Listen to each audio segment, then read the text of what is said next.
예, 하나님 말씀입니다. 누가복음 13장입니다. 누가복음 13장 1절로 5절까지 말씀입니다.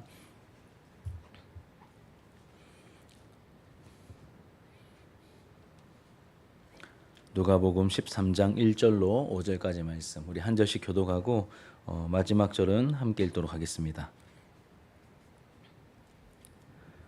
그때 마침 두어 사람이 와서 빌라도가 어떤 갈릴리 사람들의 피를 그들의 제물에 섞은 일로 예수께 아뢰니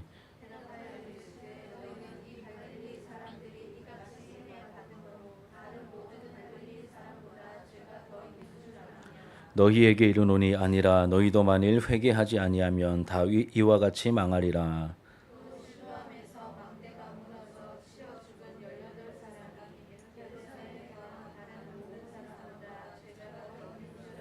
함께 읽겠습니다. 너희에게 이르노니 아니라 너희도 만일 회개하지 아니하면 다 이와 같이 망하리라. 아멘. 오늘 본문의 말씀으로 정죄하기를 멈추고 회개해야 합니다. 정죄하기를 멈추고 회개해야 합니다라는 제목으로 하나님 말씀을 증거하겠습니다. 우리 이제 12장 말씀 우리가 그동안 살펴보았었는데 12장 말씀을 좀 먼저 복습하도록 하겠습니다. 12장에서 예수님은 제자들과 무리들에게 여러 가지 내용을 가르치셨습니다. 12장이 59절까지 있고 상당히 분량이 좀 많았죠. 여러 주제를 다루고 있는데 먼저는 바리새인들의 누룩, 즉 외식을 주의해야 한다라고 가르치셨죠. 이 사람들의 눈을 의식하는 그 외식을 극복하는 방법은 하나님을 의식하는 것이었습니다. 하나님을 의식하는 것. 이어지는 두 번째 문제는 재물의 문제였습니다. 이 탐심에 대한 내용을 다루었죠. 이 탐심을 극복하는 방법 기억나십니까? 참 주인이 계심과 그리고 나는 청지기임을 아는 것입니다. 참 주인이 계시고 나는 청지기임을 아는 것이죠. 그래야 하나님께 부요해 줄 수 있기 때문입니다. 그리고 하나님께 부요함이란 이제 어려운 이웃, 가난한 자들을 구제하는 것을 말하는 것이죠. 세 번째로 염려의 문제였습니다. 외식을 극복하는 방법, 탐심을 극복하는 방법, 염려를 극복하는 방법 이렇게 기억나시죠? 염려를 극복하는 방법은 까마귀와 꽃들도 돌보시는 하나님의 주권, 이 하나님의 주권을 신뢰하며 하나님 나라를 추구하는 삶을 살아가는 것입니다. 하나님 나라를 추구하는 삶을 살아갈 때 이 염려의 문제를 우리가 극복할 수 있는 것이죠. 그럼 이건 제 가르침이 아니라 다 예수님의 말씀이고 가르침이었습니다. 그리고 네 번째로는 이제 종말에 대한 교훈을 말씀하셨죠. 주인을 기다리는 종들처럼 깨어 준비하는 태도로 살아가야 한다. 깨어 준비하는 태도로 살아가야 한다고 말씀하셨습니다. 이런 사람은 뭐가 있다라고 하셨죠? 복이 있을 것이다라고 하셨고 주님께서 이렇게 예수님을 기다리는 삶을 살아가는 사람들 복이 있을 것이고 너무 그들을 고마워하시면서 예수님이 직접 띠를 띠고 수종 들어주실 것이다라고 하는 굉장히 충격적인 장면을 우리가 함께 나누었었습니다. 우리가 또 다섯 번째로 예수님께서 이 땅에 오신 이유를 말씀하시기를 이제 불을 던지러 오셨다. 그리고 분쟁을 일으키러 오셨다라고 하는 말씀을 각각 한 주씩 나누어서 살펴보았죠. 성령의 불이 붙기 위해서 십자가를 지는 과정이 있어야 함을, 그리고 복음이 전해지는 과정에서 반드시 나타나는 이 분쟁이 나타나게 될 텐데, 복음 때문에 분쟁이 나타나게 될 텐데 이것을 인내로 우리가 잘 감당해내야 참 평화가 이루어진다. 그 공동체 안에, 특히 가정 안에 참 평화가 임한다는 내용을 함께 살폈습니다. 그리고 우리가 직전에는 마지막으로 이 시대를 분간하는 지혜를 갖추어야 한다는 말씀도 나누었죠. 이 시대를 분간하는 지혜를 갖추어야 합니다. 모두 다 주옥 같은 예수님의 가르침이고 말씀입니다. 이런 가르침들이 일단락되었을 무렵에 성경 보니까 두어 사람이 찾아왔다고 말합니다. 뭐 두 사람인지 세 사람인지 잘 모르겠어요. 이렇게 두어 사람이 예수님을 찾아왔습니다. 그리고는 자신들이 전해 들은 이 따끈따끈한 이 사건 정보를 예수님께 말씀드리죠. 여러분 보통의 경우 사람들은 여기저기서 일어나는 소식, 이 뉴스거리에 관심이 많습니다. 저도 그렇고 여러분들도 마찬가지이실 것 같습니다. 지금부터 무려 2000여 년 전이었습니다. 예수님 시대니까 2000여 년 전이었지만 예수님이 사셨던 그 시대에도 여기저기서 일어나는 소식들에 대한 정보가 나름 잘 공유되고 있었던 것 같습니다. 오늘 말씀을 보니까 그런 것처럼 보입니다. 이때 이스라엘은 로마의 속국이었습니다. 로마의 속국이었죠. 모든 길은 로마로 통한다라는 격언처럼 이 교통뿐만 아니라 이 소식이 오갈 수 있는 이 네트워크도 나름 잘 이루어져 있었구나라고 하는 것을 짐작해 볼 수 있습니다. 우리 13장 1절 같이 한번 읽어볼게요. 13장 1절 시작. 그때 마침 두어 사람이 와서 빌라도가 어떤 갈릴리 사람들의 피를 그들의 제물에 섞은 일로 예수께 아뢰니. 예, 그때 마침이라고 되어 있죠. 이걸 이렇게 원어적으로 그대로 풀이하면 바로 같은 그 시간에라는 뜻입니다. 바로 같은 그 시간에. 이 무슨 말이냐면 12장에 연결되고 있다는 것입니다. 12장의 그 배경과 그 시간과 연결되어 있다는 것이죠. 앞에 구절과 동일한 시간과 장소에서 일어난 일임을 우리에게 보여줍니다. 이 종말의 시대를 분간하는 영적 지각, 이 지혜가 있어야 함을 말씀하시는 중에 두어 사람이 예수님을 찾아왔던 것이죠. 그리고 예수님께 그 당시 가장 핫했던 사건, 핫했던 이슈가 되었던 사건을 이야기합니다. 그 내용이 뭐라고 되어 있습니까? 이 총독 빌라도, 우리 사도신경 할 때마다 나오는 그 빌라도 총독이 갈릴리 지역에 사는 사람들을 학살했습니다. 그리고 그 피를 그들이 바치려던 희생 제물에 섞었다라는 굉장히 충격적이고도 잔인한 이 소식을 이 두어 사람이 와서 예수님께 말씀을 드리고 있죠. 찾아온 사람들이 이 사건을 말씀드린 이유는 예수님께서 모르시기 때문에 알려드렸다라기보다는 예수님도 이 사건을 알고 계셨겠죠. 너무 유명한 사건이니까 알고 계셨을 것입니다. 예수님은 이 사건을 어떻게 보고 계시고 또 어떻게 해석하고 계시는지 알기 위해서 물어봤겠죠. 여기에 대한 예수님의 답변이 계속해서 이어지는데 예수님의 답변을 통해서 우리가 깨닫게 되는 중요한 영적 교훈 두 가지를 지금부터 함께 좀 나누려고 합니다. 첫 번째 교훈은 무엇이냐면 일어난 사건, 이제 빌라도 총독이 갈릴리 사람을 죽여서 제물에 피를 섞고하는 이런 잔인한 사건이죠. 일어난 사건을 정죄하는 시각으로 보면 안 된다라고 하십니다. 가르치십니다. 일어난 사건을 정죄하는 시각으로 보면 안 된다라고 가르쳐 주십니다. 여러분, 우리의 경험과 우리가 살아가는 이 세상도 한번 생각해 보면 불미스러운 어떤 큰 사건이 발생했을 때 이 사람들이 저를 포함해서 우리 다 포함됩니다. 이 사람들이 본능적으로 가지는 최초의 관점은 정죄하는 시각입니다. 누가 시키지 않았습니다. 누가 가르쳐주지 않았는데 웬만하면 굉장히 깨어있는 영성가가 아니고서는 어떤 사건이 딱 일어났을 때 이렇게 정죄하는 시각으로 우리가 보게 될 때가 굉장히 많다는 것이죠. 누가 시킨 것도 아닙니다. 하지만 사람은 본성 자체가 율법주의적입니다. 우리 본성 자체, 이 죄성 자체에 이기적인 성향, 여러 가지 성향이 있는데 그 중에 하나가 율법주의적인 성향이 있기 때문에 정죄하는 관점을 가지고 정죄하는 시각으로 접근하는 경향이 굉장히 많습니다. 분명 누군가의 숨은 잘못, 숨은 죄가 있기 때문에 그런 큰 사건이 일어났을 거야. 그런 큰 화가 마치 하나님의 저주 같은 이런 일들이 일어난 걸 거야. 이렇게 사람들이 저를 포함해서 정죄하는 시각으로 접근을 하죠. 우리가 얼마 전에 이렇게 성경 읽기 할 때 욥기를 읽으셨잖아요. 이제 한 달이 채 안 됐습니다. 욥기를 우리가 읽었습니다. 욥기가 이런 뉘앙스를 너무나 잘 보여주죠. 너무나 잘 보여줍니다. 사실 욥이 고난당한 이유는 여러분 무엇 때문이죠? 잘 모르죠, 그렇죠? 애매한 고난입니다. 하나님의 뜻하심 가운데 고난을 허락하신 겁니다. 고난당한 이유는 이제 죄 때문이 아니었죠. 죄 때문이 아니었습니다. 우리가 다 이해할 수 없는 애매한 고난을 하나님의 경륜 속에서 하나님이 욥에게 허락하신 그러한 고난입니다. 그런데 욥의 친구들이 저 멀리서 이렇게 다 찾아왔습니다. 세 친구가 찾아왔죠. 마지막에 또 한 친구가 나오긴 하지만 욥의 친구들이 찾아와서 욥이 당한 고난을 보면서 뭐라고 말합니까? 네가 겉으로는 의인인 척 했지만 속으로 얼마나 많은 죄를 지었길래 그렇게 많은 고난을 당하는 것이냐 라고 이렇게 생각하면서 이 고난의 원인은 죄 때문이니까 욥에게 빨리 숨은 죄악을 회개하라고, 빨리 회개할수록 빨리 은혜가 임하니까 빨리 회개해라, 이렇게 회개하라고 닥달합니다. 그러니까 인과응보의 원리를 따라서 욥을 정죄하기에 바쁩니다. 하지만 욥은 회개하기를 거부하죠. 거부합니다. 자기는 잘못한 게 없거든요. 자신이 당하는 고난은 너희들보다 죄가 더 많아서가 아니라고 핏대를 세워가며 자신을 욥이 자신을 변호하기 시작합니다. 하지만 그 친구들에게는 통하지 않았죠. 그러니까 하나님께서 직접 나타나셔서 이 사건을 해결해 주기 전까지 계속해서 욥과 이 세 친구의 입장이 평행선을 달립니다. 한쪽에서는 빨리 회개해라. 한쪽에서 빨리 너 잘못했다고 말해라. 빨리 시인해라. 이렇게 말하고 있고, 욥은 나는 너희들보다 결코 죄가 많지 않다. 오히려 너희들보다 내가 의로운 삶을 살았다. 끝까지 포기하지 않습니다. 평행선을 쭉 달리다가 어디서 이 문제가 마무리됩니까? 하나님께서 나타나셔서 정리해 주셨을 때 이 사태가, 이 상황이 정리가 되는 것이죠. 모든 여러분 고난이 죄 때문이 아님을 우리가 이해할 수 없는 하나님의 경륜 속에서 일어나는 애매한 고난이 있다는 것을 알려주십니다.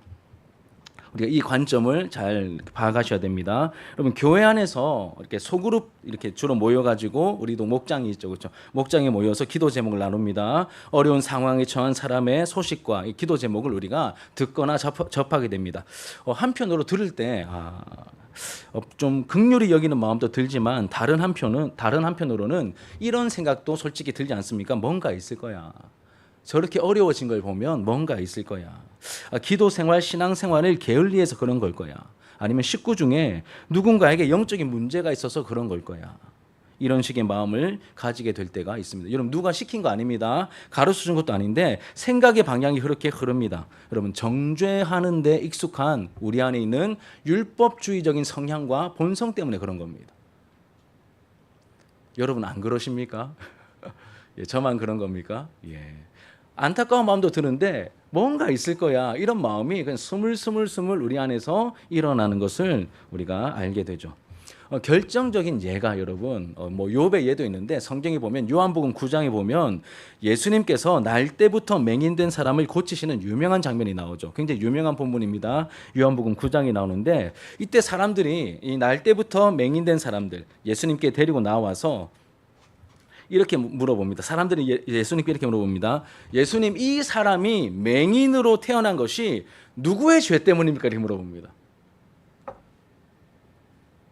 이 사람이 맹인인데 이 사람이 맹인으로 태어난 것이 누구의 죄 때문입니까? 이 본인의 죄 때문입니까? 아니면 부모의 죄 때문입니까? 이렇게 물어봅니다. 시각이 어떻습니까, 여러분? 정죄하는 시각이잖아요. 이게 율법주의적인 본성이고 우리 모두가 가지고 있는 어떤 본성이고 접근의 방향이라는 것입니다. 모두 다 이렇게 정죄하는 관점으로 단단하게 무장되어 있었는데 예수님께서 뭐라고 하시냐면, 아니다. 그 사람의 죄 때문도 아니고 부모의 죄 때문도 아니다. 이 사람은 너희들보다 죄가 더 이 가정에 죄가 더 많거나 이 맹인된 사람에게 죄가 더 많아서 그런 게 아니라 뭐라고 말씀하십니까? 우리가 너무나 잘 아는 구절이죠. 같이 한번 읽어볼게요. 요한복음 9장 3절 시작. 이 사람이나 그 부모의 죄로 인한 것이 아니라 그에게서 하나님이 하시는 일을 나타내고자 하심이라. 죄 때문에 아니다. 하나님의 경륜 속에 있는 것이다. 너희들 모르는 거야. 죄 때문에 아니니까 정죄하지 마. 이렇게 말씀하시는 것이죠. 하나님께서 하시고자 하는 일이 있기 때문에 맹인으로 나게 하신 거다. 이 사람의 죄 때문도 아니고 부모의 죄 때문도 아니고 이 가정에 특별한 저주가 흐르고 이런 거 아니다. 하나님이 하시고자 하는 일이 있기 때문에 이렇게 맹인으로 태어난 거다. 이렇게 말씀하십니다. 여러분, 이게 굉장히 중요한 관점이고 잘 다루어지지 않는 영역이기 때문에 제가 좀 흥분하면서 말씀드리고 있습니다. 이해를 부탁드립니다. 예수님께서는 지독할 정도로 남을 정죄하려는 우리의 심보를, 저의 심보를, 여러분의 심보를 너무나 잘 아십니다. 주님께서 너무나 잘 아십니다. 그래서 오늘 본문 보시면 2절과 3절 상반절에 이렇게 말씀하시죠. 같이 한번 읽어볼게요. 시작. 대답하여 이르시되 너희는 이 갈릴리 사람들이 이같이 해받음으로 모든 갈릴리 사람보다 죄가 더 있는 줄 아느냐. 너희에게 이르노니 아니라. 너희들 이 사람들이 빌라도 총독에 의해서 죽임당하였고 그들의 피를 제물에 섞는 이런 끔찍한 일을 당했으니 뭔가 더 나쁜 놈이구나. 뭔가 더 숨어있는 죄가 있구나. 그 가문의 죄가 있나? 아니면 흐르는 저주가 있나? 이렇게 접근하는데 그거 아니다. 누가 말씀하십니까? 예수님이 직접 그거 아니야. 분명하게 말씀하십니다. 분명하게 말씀하십니다. 정죄하는 일의 전문가인 우리들의 심령을 꿰뚫어 보시고 주시는 말씀이죠. 그러면서 예수님께서 한 사건을 더 언급하십니다. 그게 3절, 4절과 5절 상반절에 나오죠. 같이 한번 읽겠습니다. 시작. 또 실로암에서 망대가 무너져 치여 죽은 18사람이 예루살렘에 거한 다른 모든 사람보다 죄가 더 있는 줄 아느냐? 너희에게 이르노니 아니라. 실로암은 기온 샘에서 예루살렘으로 끌어들인 물을 이제 저장해 놓는 그 샘을 말하는 것입니다. 이 실로암 샘이 있는데 이곳 실로암에 망대가 있었고 그 망대가 무너져 몇 명이 죽었습니까? 18명이 치여서 죽는 안타까운 사건이 발생했던 일을 누가 말씀하시죠? 예수님이 직접 이 사건을 언급하십니다. 핵심은 그 사람들이 우리보다 죄가 더 많다거나 너희보다 죄가 더 많다거나 심각한 죄를 지어서 심판을 받아 죽은 게 아니라고 하십니다. 왜 이렇게 말씀하실까요? 사람들은 18명이 그 망대가 갑자기 무너져서 죽은 걸 보니까 그 사람들 뭔가 숨은 죄가 있나 보다. 그 가문과 가정에 뭔가 죄가 있나 보다. 이렇게 다 접근하고 있었는데 예수님께서 그렇지 않다. 그 사람들의 죄가 너희들보다 더 많지 않다라고 분명하게 말씀하십니다. 이렇게 자신을 의롭게 여기면서 남들이 하는 행동들은 사사건건 정죄하는 시각으로 바라보는 일에 능했던 그러한 전문가들이 있었죠. 이 시대에. 누구입니까? 바리새인들을 비롯한 종교 지도자들입니다. 예수님은 이런 종교 지도자들의 태도를 아주 싫어하셨죠. 자기들은 문제가 없다고 여기고 이렇게 좀 이렇게 인간적으로 하자가 있는 사람들, 세리나 장기나 가난한 자들, 표독스러울 정도로 정죄하는 모습을 예수님께서는 아주 싫어하셨습니다. 물론 죄 짓는 사람도 여러분 나쁩니다. 죄를 지어도 된다는 게 아니라 죄 짓는 사람도 나쁘지만 그보다 더 나쁜 사람이 누굴까요? 정죄하는 사람들입니다. 죄 짓는 사람 괜찮다는 게 아닙니다. 여러분 죄 지면 안 되는데 그보다 더 나쁜 사람이 이 신약의 관점에서 보면 예수님의 어떤 평가들을 보면 정죄하는 사람들, 자기는 의롭다고 여기고 정죄하는 사람들입니다. 복음서에 나오는 예수님의 한결같은 가르침 중 하나이죠. 우리는 절대 불행한 일을 당한 사람을 보거나 어떤 사건들을 대할 때 죄가 많아서 그렇다느니 하나님의 심판이라느니 이런 식의 말을 함부로 해서는 안 됩니다. 여러분 이런 말을 함부로 하는 목회자들이 생각보다 많은데 이런 그러시면 안 됩니다. 안 됩니다, 여러분. 누가 누구를 정죄합니까? 누가 누구를 정죄해요? 아닙니다, 여러분. 우리의 역할과 분수를 넘어서는 말과 행동을 해서는 안 된다는 것이죠. 여러분 실로암 망대가 무너져 죽은 사건을 통해서 깔려 죽은 그 피해자들 얼마나 불쌍합니까? 그럼 우리가 그들을 정죄할 게 아니라 그들과 그 유가족들을 어떻게 해야 될까요? 위로해야죠. 그들이 무슨 죄가 있어요? 죄가 더 많아서 죽은 게 아니라고 누가 말씀하셨죠? 하나님이신 예수님이 말씀하시고 알려주셨잖아요. 그럼 누가 나쁜 놈일까요? 부실공사한 사람들이 나쁜 놈이에요. 근데 그런 깊은 이유들을 안 들여다보고 피해당한 사람, 저 사람 죄가 많아서 이렇게 접근하니까 여러분 계속 사회가 악한 구조 속에서 있는 사람들은 계속 떵떵거리고 없는 사람들만 계속 희생양이 되어서 희생당하는 이러한 이 세상의 죄악된 구조를 우리가 이 하나님의 말씀을 바르게 보면서 바르게 해석하고 우리가 바르게 접근할 수 있는 그러한 영적인 실력을 갖추어 나아가야 한다는 것이죠. 여러분 저도 이런 걸 잘 못 봤는데 어느 설교자가 우리 교단 안에 이렇게 좀 유명한 이 설교자이신데 그 목사님이 하시는 그 해석을 보면서 정말 그렇구나. 피해를 당한 사람을 오히려 죄가 더 많을 거야 이렇게 정죄해버리는 이상한 풍토들. 오히려 교회 안에서 이런 풍토가 더 많고 안 된다는 것이죠. 정말 잘못한 사람은 부실공사한 사람들이잖아요. 도리어 우리가 가져야 될 태도는 정죄하는 태도가 아니라 불쌍히 여기고 아파하는 태도입니다. 이 사건을 통해서 하나님이 하시고자 하는 일이 무엇일까에 초점을 맞추고 현재 우리가 도울 수 있는 일은 무엇이 있을까에 초점을 맞춰야 하는 것입니다. 자신을 남들보다 의롭게 여기고 다른 사람의 아픔과 불행을 함부로 판단하며 이야기하는 것은 너무 큰 교만이고 하나님 백성답지 못한 모습입니다. 하나님께서도 아주 싫어하시는 행동이죠. 예수님께서 계속 보여주시지 않습니까? 우리가 조심하지 않으면 본성상 나도 모르는 사이에 그럴 수 있기 때문에 우리가 주의하고 깨어 있어야 됩니다. 또 우리는 하나님 자녀라는 거룩한 정체성을 가지고 있기 때문에 더 위험합니다. 한편으로는 긍지고 능력인데 우리가 깨어 있지 않으면 쉽게 정죄하는 위치에 더 잘 설 수 있다는 것이죠. 정죄가 아니라 긍휼히 여기는 시각을 가지고 세상을 바라보는 저와 여러분들의 모습이 되기를 주님의 이름으로 축복합니다. 그럼 정죄는 사람을 살리지 못합니다. 정죄로 사람을 살리지 못합니다. 긍휼과 자비가 사람을 살리고 새롭게 할 수 있는 것이죠. 이것이 첫 번째 교훈입니다. 일어난 사건을 정죄하는 시각으로 보면 안 된다라고 말씀하시죠. 두 번째는 일어난 사건을 통해 자신을 살피고 회개해야 한다라고 하십니다. 다른 사람 보면서 피해당한 사람을 정죄할 것이 아니라 나 자신을 살피는 기회로 삼아야 한다라고 말씀하십니다. 이 두 사건을 언급하시면서 예수님은 화를 당한 사람들이 너희보다 죄가 더 많아서 그런 일을 당한 게 아니라고 두 번이나 연거푸 말씀하십니다. 한 번 가지고 안 되니까 두 번 강조하시는 것이죠. 이 말은 곧 하나님께서 보실 때 우리도 저와 여러분도 똑같은 죄인이라는 거예요. 똑같은 죄인이라는 겁니다. 지금 이 순간에도 여전히 나는 그들과 다르다고 생각하며 안도할 수도 있지만 주님께서 보실 때는 다를 게 별로 없다 사실. 이렇게 우리에게 솔직하게 이렇게 말씀하신다는 것이죠. 도찐 개찐이다라고 하십니다. 우리 2절 하반절 그리고 3절 상반절까지 다시 한번 읽겠습니다. 시작. 이같이 해를 받음으로 다른 모든 갈릴리 사람보다 죄가 더 있는 줄 아느냐? 너희에게 이르노니 아니라. 죄가 더 있는 줄 아느냐? 내가 너희에게 이르노니 아니야. 그거 아니야라고 하십니다. 자, 4절 하반절과 5절 상반절 시작. 치여 죽은 18사람이 다른 모든 사람보다 죄가 더 있는 줄 아느냐? 너희에게 이르노니 아니라. 아니다. 그거 아니다. 그들이 특별히 죄가 더 많은 사람들이 아니라고 반복하여 말씀하십니다. 쉽게 말하면 착각하지 말라는 거죠. 너희들 착각하면 안 돼. 착각하면 안 되라고 우리에게 말씀하십니다. 착각에서 깨어나 자신을 바르게 보라는 말씀이시죠. 그러면서 두 경우 모두 다 이렇게 말씀하십니다.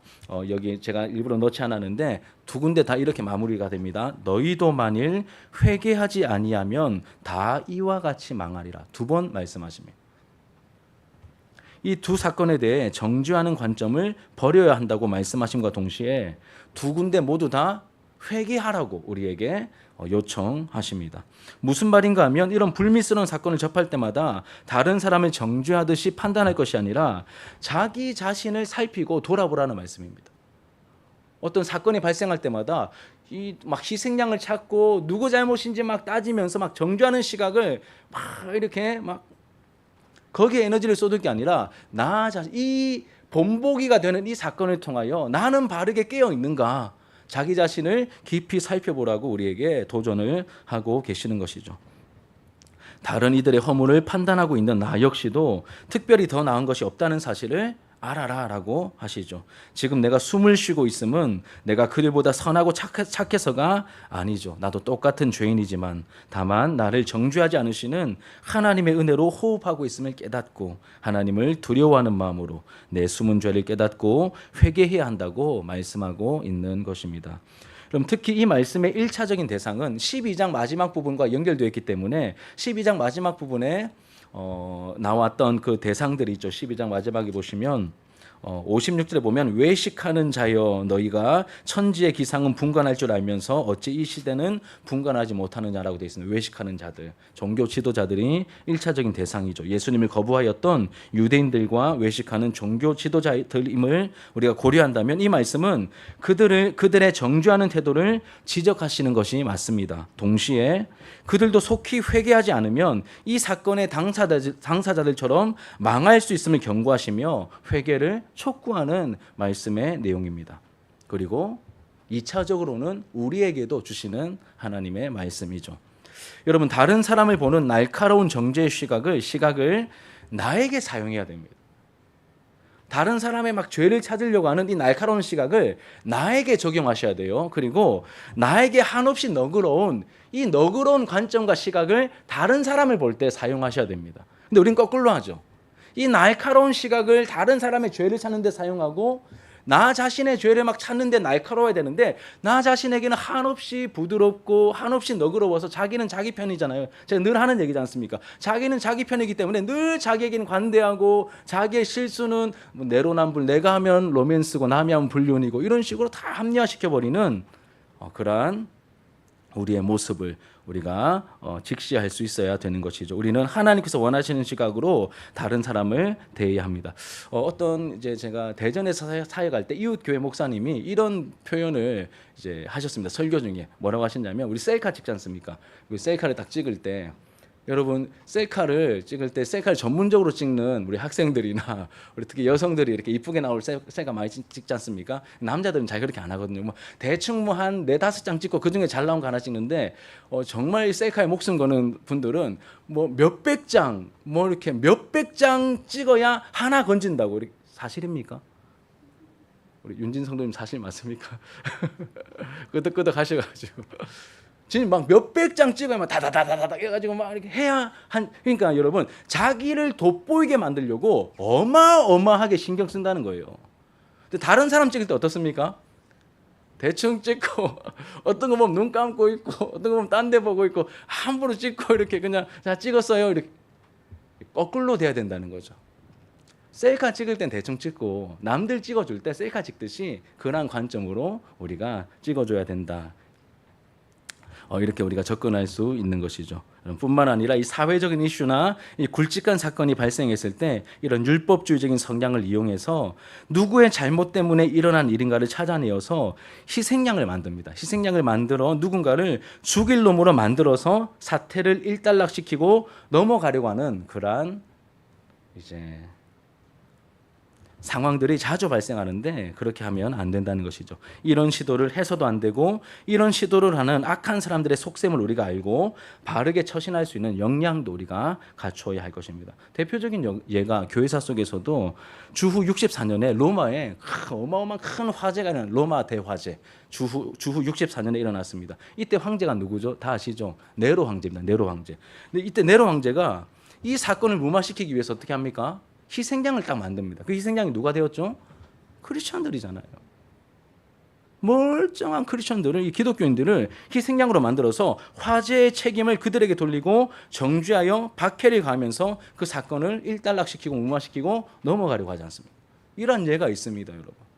또 우리나라가 일제강점기에 1923년 9월 1일에 일본의 중심지 도쿄와 그 관동 일대에 진도 7.9의 어마어마한 지진이 그 일본을 강타했습니다. 이때 여러분, 아무런 죄도 없는 조선인들을 이 조선진들 때문에 이 지진이 일어났어 이러면서 관동 대학살이 일어났습니다. 누군가를 희생양 삼아서 누군가를 밟아서 찍고 넘어가야 속이 시원한 그런 본성을 이 인간들이, 저를 포함한 모든 인간들이 가지고 있다는 것이죠. 이렇게 누군가의 탓을 돌리고 정죄하며 피를 흘려야 사태가 진정되는 것이 우리의 악한 본성이고 못된 모습이지 않습니까? 뭐 작은 문제들도 마찬가지입니다. 이건 누구 때문이야? 이건 누구 때문에 일어난 거야? 큰 사건이 아니더라도 우리 주변에서 일어나는 사건들도 그렇게 접근하는 경우가 많죠. 하지만 예수님은 다른 누군가의 죄 때문이 아니라고 말씀하십니다. 사고를 당한 대상들이 특별히 죄가 더 많아서도 아니라고 말씀하시죠. 핵심은 이런 참사나 안타까운 일을 볼 때마다 자신을 살피며 하나님 앞에 회개해야 한다고 말씀하십니다. 어떻게 보면 하나님, 나 잘못한 거 없는데요.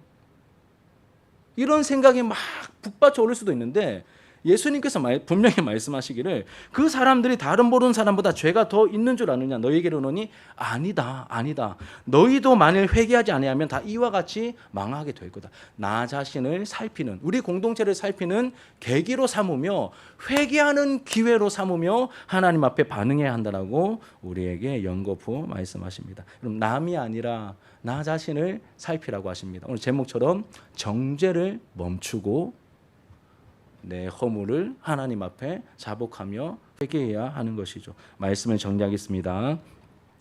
인정하기 싫고 안타까운 현실이지만 교회에 다니는 분들이 일반 사람들보다 더 정죄하는 시각을 가지고 사건 사고를 바라보는 경향이 사실 더 많아 보입니다. 우리 다 싸잡아서 제가 정죄하려고 하는 것이 아니라 여러분, 그러한 성향이, 어떤 그러한 모습이 사실 더 많아 보입니다. 그런데 그러면 안 됩니다. 자신에게는 문제가 없고 죄 많은 사람들에게 하나님의 심판이 임해서 참사가 생긴다고 생각하는데 여러분, 그렇지 않을 수 있습니다. 그렇지 않을 수 있습니다. 참사를 당한 사람들이 나보다 죄가 더 많아서가 아닙니다. 우리가 다 알지 못하지만 분명 하나님께서 하시고자 하는 일이 있기 때문에 그러한 일을 허락하신 것이죠. 우리는 율법주의적인 본성을 따라 다른 사람의 잘못을 매의 눈으로 찾아내어서 정죄하는 일을 이제는 멈추어야 하고 자신을 살피셔야 합니다. 자꾸 남의 죄를 찾아내는 것이 아니라 나를 살피셔야 합니다. 일어난 사건, 즉 역사로부터 배워야 하는 것이죠. 무엇보다 자신의 잘못과 됨됨이를 살피며 회개하기에 힘써야 한다라고 우리에게 말씀하십니다. 항상 자신을 돌아봄과 회개가, 여러분, 나 자신을 돌아봄과 회개가 우리의 살 길을 열어줍니다. 여러분, 이거 불편하다고 안 하시면 자꾸 막히면 턱턱 이 신앙생활 하는데 중요한 순간마다 깔끔함이 없이 그냥 턱턱 막힘을 경험할 것입니다. 하지만 하나님께서 우리에게 말씀하실 때 그 말씀 앞에 반응하여 우리가 자신을 돌아보고 회개할 때 우리의 살 길을 열어주시는 그 하나님의 열어주심과 인도하심을 경험하게 될 것입니다. 처음에 구원을 받을 때뿐만 아니라 우리 삶의 현장에서도 자신의 허물과 죄를 보고 하나님 앞에서 자복하며 긍휼을 구하고 삶을 돌이킬 때 우리의 삶이 순간순간 열리는 것을 우리에게 보게 해 주실 것입니다. 그럼 우리 수련회 지난 지 이제 3일 됐죠. 3일째입니다. 고린도전서 개관하는 말씀을 나누었습니다. 그럼 고린도 전서 제가 쭉 개관했는데 제가 문제를 간단하게 고린도 교회에 몇 가지 문제가 있다고 했습니까? 기억나세요? 10가지였죠. 분쟁부터 이 부활을 거부하는 문제까지 10가지 굵직굵직한 문제들이 있습니다. 이렇게 문제가 많은 교회. 그냥 우리가 툭툭 던지고 지나서 그렇지 하나씩 살피면 야 진짜 이 교회가 싶을 정도로 너무 심각한 문제들이 많았습니다. 문제투성이의 교회였습니다. 그런데 바울은 이런 고린도 교회를 뭐라고 불렀습니까? 고린도에 있는 하나님의 교회요 이렇게 불렀습니다. 야, 너희들 분쟁에, 음란에, 막 소송에, 막 돈 문제에, 관계의 문제에, 막 영적으로 막 무질서하고, 막 아무나 튀어나와가지고 자기 과시하듯이 방언하고 예언하고, 너희들 그게 교회냐? 이렇게 말한 게 아니라 하나하나 다루긴 했지만 기본적으로, 근본적으로, 본질적으로 이 교회를 어떻게 보고 있었습니까? 고린도에 있는 하나님의 교회라는 관점을 처음부터 끝까지 그러니까 정죄하지 않았다는 겁니다. 정죄하지 않았습니다. 살리려고 하는 그 관점에서 하나씩 사랑으로 다룬 것입니다.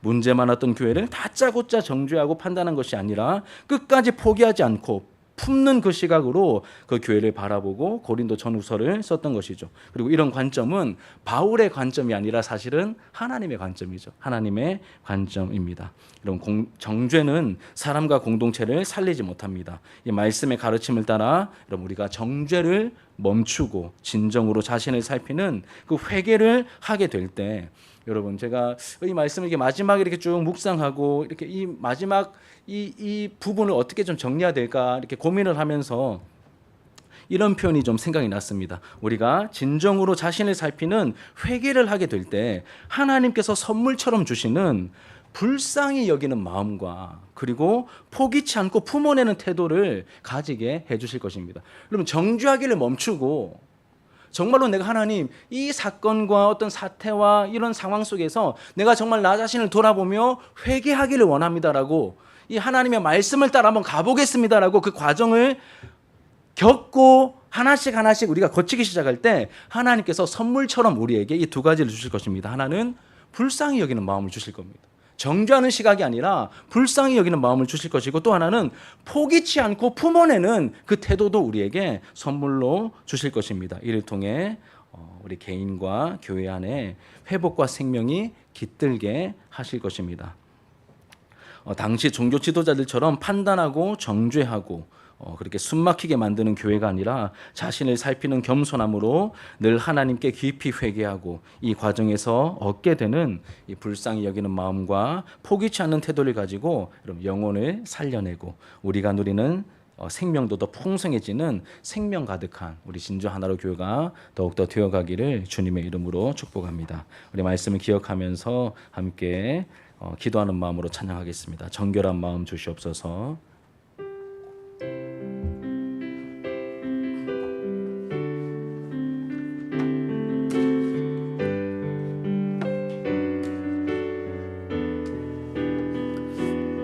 우리가 정결한 마음 주시옵소서 부를 때는 여러분 개인의 회개를 좀 생각하시고 이어서 부를 이 땅의 황무함을 보소서 찬양할 때는 우리 공동체적인 그러한 관점으로 찬양하도록 하겠습니다.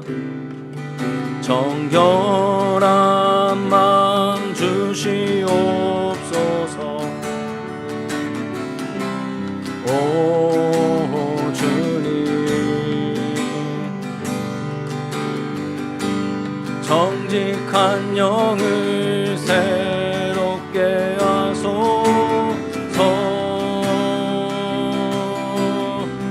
정결한 마음 주시옵소서. 오 주님, 정직한 영을 새롭게 하소서. 나를 주님 앞에서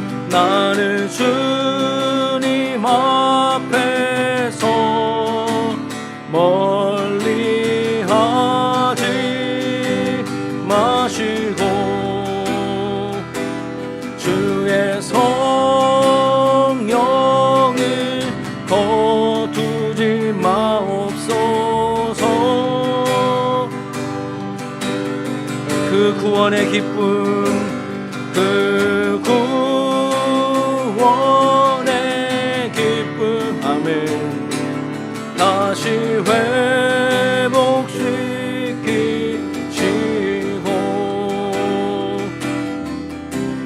변치 않는 마음 내 안에 주소서. 정결한 마음 주시옵소서. 정결한 마음 주시옵소서. 오 주님, 오 주님, 정직한 영을 새롭게 하소서.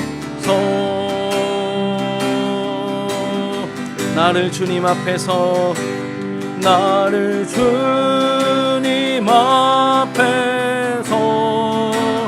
멀리 하지 마시고 주의 성령을 거두지 마옵소서. 그 구원의 기쁨, 그 구원의 기쁨 다시 회복시키시고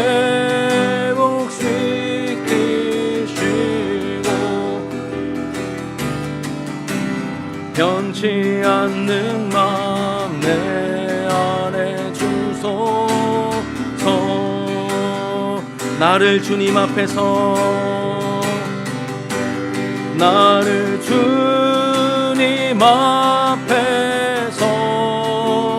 멀리 하지 마시고 주의 성령을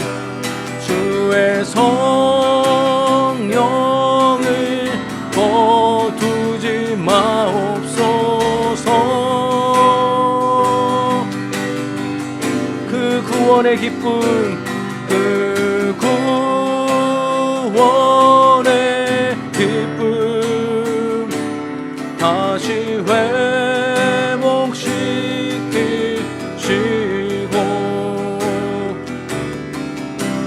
변치 않는 마음 내 안에 주소서.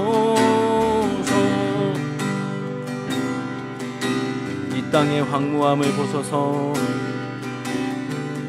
이 땅의 황무함을 보소서.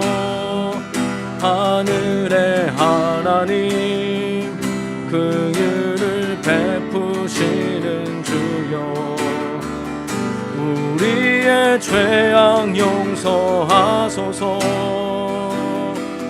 이 땅 고쳐주소서. 이제 우리 이 땅에 무너진 기초를 다시 쌓을 때 우리의 우상들을 태우실 성령의 불 임하소서.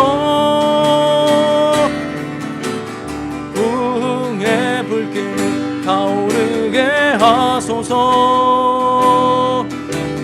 진리의 말씀 이 땅 새롭게 하소서. 은혜의 강물 흐르게 하소서. 성령의 바람 이제 불어와 오 주의 영광 가득한 새날 주소서. 오 주님 나라 이 땅에 임하소서. 이 땅의 황무함을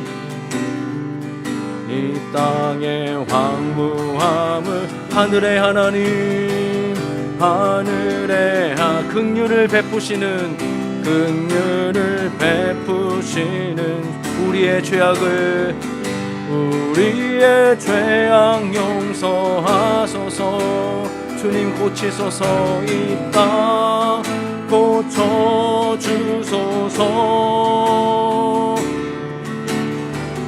이제 우리 모두 하나 되어 이 땅에 무너진 기초를 다시 쌓을 때 우리의 우상들을 태우실 성령의 불 임하소서. 부흥의 불길 타오르게 하소서. 진리의 말씀 이 땅 새롭게 하소서. 은혜의 강물 흐르게 하소서. 성령의 바람 이제 불어와 오 주의 영광 주님 새날 주소서. 오 주님 나라 이 땅에 임하소. 부흥의 불길 타오르게 하소서. 주님 진리의 말씀 이 땅 새롭게 주님 우리를 새롭게 하소서. 은혜의 강물 흐르게 하소서. 성령의 바람 이제 불어와 오 주의 영광 가득한 새날 주소서. 오 주님 나라 이 땅에